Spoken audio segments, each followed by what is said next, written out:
أما بعد، فإن أصدق الحديث كتاب الله تعالى، وأحسن الهدي هدي محمد صلى الله عليه وآله وسلم، وشر الأمور محدثاتها، وكل محدثة بدعة، وكل بدعة ضلالة، وكل ضلالة في النار.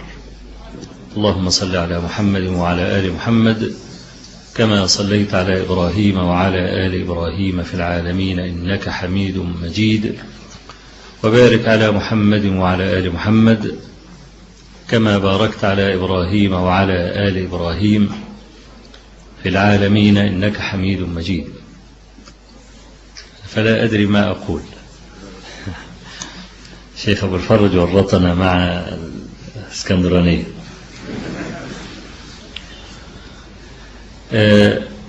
من المعلوم أن الله سبحانه وتعالى أرسل رسوله صلى الله عليه وآله وسلم إلى أمة من الهمج الهامج، يأكل القوي منهم الضعيف، وكانوا يعيشون على حاشية العالم، لا قيمة لهم ولا يذكرون بخير، بل كانوا كما رواه البخاري رحمه الله في أول كتاب الجزية والموادعة من حديث جبير بن حية قال: ندبنا عمر إلى غزو كسرى، وأمر علينا النعمان بن مقرن، فلما وصلوا إلى أرض كسرى قام ترجمان بعدما أرسل كسرى 40,000 لمواجهة هؤلاء،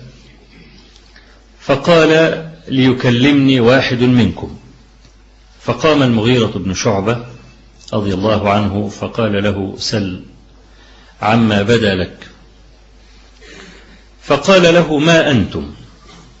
وخاطبهم بضمير أو يعني صيغة من لا يعقل احتقارا لهم. فقال: نحن جماعة من العرب،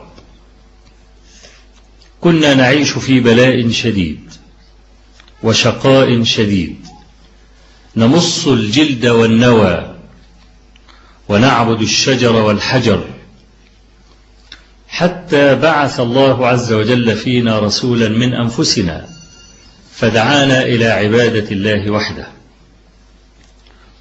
قال له عامل كسرى: أنتم يا معشر العرب أبعد الناس عن كل خير.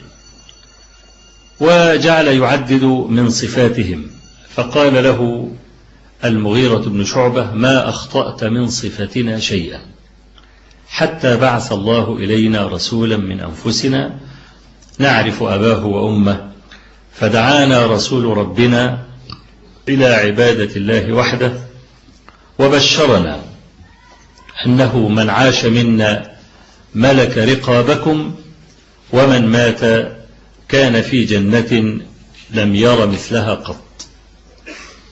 هذا كان وضع العرب قبل بعثة رسول الله صلى الله عليه وآله وسلم.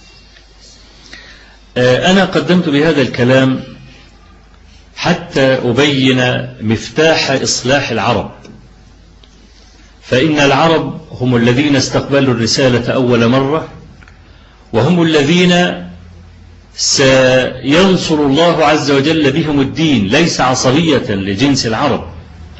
جنس العرب هو أفضل جنس على وجه الأرض، لا نقصد أفراد العرب، فإن منهم من الملاحدة والزنادقة يعني ما لا يخفى على أحد، لكن جنس العرب كجنس هو أفضل جنس على وجه الأرض، وهم الذين استقبلوا الرسالة، وهم الذين سيجددون الدين. في بعض رحلاتي إلى أمريكا سمعت دعوة غريبة، كان بعض الناس يتكلم بها ويتأول كلام النبي صلى الله عليه وسلم: لا تقوم الساعة حتى تشرق الشمس من مغربها. فكان يقول الشمس والإسلام والبعثة يعني أو نهضة الإسلام ستكون من الغرب. حتى تشرق الشمس من مغربها. طبعا هذا كلام باطل، وهذا الحديث يعني كل علماء المسلمين يجعلونه أو في أبواب الفتن لا علاقة له بمسألة بعث الإسلام، بل هذه المنطقة المتنازع عليها منطقة الشرق الأوسط دي اللي هي الممثلة في الجزيرة وفي مصر وفي الشام. هذه البقعة المباركة لم يرسل نبي قط إلى أحد من أهل الأرض إلا في هذه البقعة. لا تسمع أبدا أن نبيا بعث في الغرب أبدا.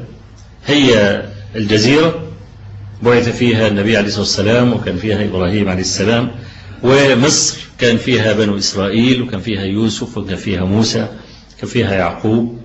والشام هي دي البقعة التي يتقاتل الناس جميعا عليها لشرفها، ولم يبعث نبي خارج هذه البقعة مطلقا. فالمنتظر أن يحيا، أن يسترد الإسلام عافيته مرة أخرى من بلاد العرب. مفتاح العرب الذي يغفل عنه كثير من الداعين إلى الإصلاح في بلادنا هو الدين. العرب قوم لا يصلحون إلا بدين، بدون الدين لا قيمة لهم. إذا تلبسوا به وصلوا إلى الأوج. تركيبتهم كده، خلقتهم هكذا، عبيد الشهوات إذا اشتهوا. لا يفيق. أرضا أنت بترى في الغرب مثلا الرجل بيزني ويشرب الخمر وينتج. أظن الغرب مش ناس بررة ولا ناس أعفة ولا الكلام ده، القصة دي غير موجودة عندهم بتاتا. ومع ذلك فكل شيء في بلاد المسلمين من صنع أيديهم تقريبا، وأصبحت عودة خواجة يعني ماركة مسجلة. دايما الإنسان يذهب إلى ما ينتجه الغرب. العربي إذا شرب الخمر فإنه يشرب الخمر، ثم يشرب الخمر، ثم يشرب الخمر. وإذا زنى فإنه يزني، ثم يزني، ثم يزني، يعني لا يفيق. ده تركيبته كده. فلذلك الذين يحاولون أن نساور الغرب في طريقتهم ويزعمون أن هذه من دعوة الإصلاح لا يفهمون طبيعة الجنس العربي.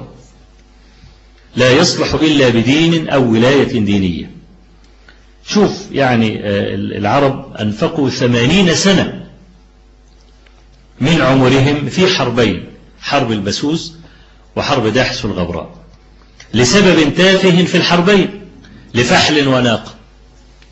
والعربي عنده روح التحدي، يتحدى حتى لو أهلك نفسه. عشان كده بطبيعة العرب، طبيعة العرب، أنا أتكلم عن طبيعة العرب طبعا يعني كطبيعة مستقبلة الإسلام، إنه لو تحديته فإنه لا يصبر، ينطلق كالسهم إلى مكان التحدي. عشان كده كان أخطر الدعوات مثلا في دولة اليهود هم كتلتان، عندنا الليكود وعندنا حزب العمل. الليكود بيتعامل باللكمية، بيضرب. حزب العمل بيتعامل بهدوء. يعني إسحاق رابين مثلا هذا الذي قتل، ده كان يدعو إلى عمل سوق اقتصادية وتبادل ثقافي والكلام ده. احنا بننام أول ما المسألة تيجي، بننام على طول. بيجن والشلة بتاعته دي، ده كان يضرب. أول ما يضرب تستيقظ روح التحدي على طول. عشان كده كان من الخطر الداهم الكبير ان يحصل نوع من